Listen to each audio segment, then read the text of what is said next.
Kung titingnan maigi aakalain mo na ito ay mga bahay.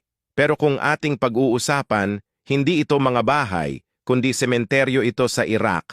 Isa ang Iraq sa may pinakamalaking sementeryo sa mundo. Ang sementeryo ay sumasaklaw ng halos 600 ektarya at may kapasidad para sa milyon-milyong libingan. Ito ay hindi lamang ang pinakamalaking sementeryo sa Iraq, kundi isa rin sa pinakamalaking sementeryo sa buong mundo. Ang mga nakalibing dito ay umaabot ng 6 milyon na tao. Sa dami ng nakalibing dito, akalain mo na parang mga bahay na ito sa malayuan. Matatagpuan sa Najaf, isang lungsod sa timog ng Iraq. Ang sementeryo ay may mahabang kasaysayan na umabot ng maraming siglo.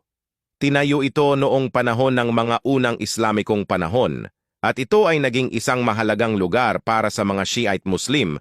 Noong namatay si Imam Ali, dito siya nilibing at doon na nagsimula ang mga tao na kapag may namamatay, itatabi nila kung saan nakalibing si Imam Ali at nagpatuloy hanggang sa lumawak ang sementeryo.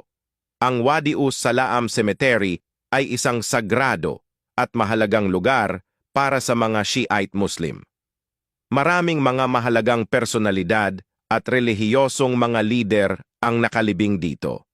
Kabilang ang mga mahalagang figures mula sa kasaysayan ng Islam. Nakalista ito na isa sa pinakamalaking libingan sa Guinness World Record. Pag gusto mo dito kailibing, ay kailangan mo magbayad 100 euros sa Philippine peso ay 6,000 lahat ng makapangyarihan o ordinaryong tao ay halos lahat dito nakalibing. Tinatayang 200 na tao kada araw ang nililibing dito. Ang sementeryo ay kilala sa kanyang espesyal na arkitektura at disenyo. Ang mga libingan dito ay madalas na inilalagay sa ilalim ng lupa sa mga espesyal na kubo o mga katulad na istruktura. May mga bahagi ng sementeryo na mukhang mga bahay dahil sa paraan ng pagkakaayos ng mga libingan. Ang Wadi Salaam Cemetery ay hindi lamang isang lugar ng libingan, kundi isang sentro rin ng aktibidad para sa mga pamilya ng mga yumao. Maraming mga tao ang pumupunta rito para sa mga pagdarasal at paggunita sa kanilang mga mahal sa buhay. Solid ang mga gantong kaalaman. At kung nakaabot ka rito, please follow Lines TV para sa marami pang video.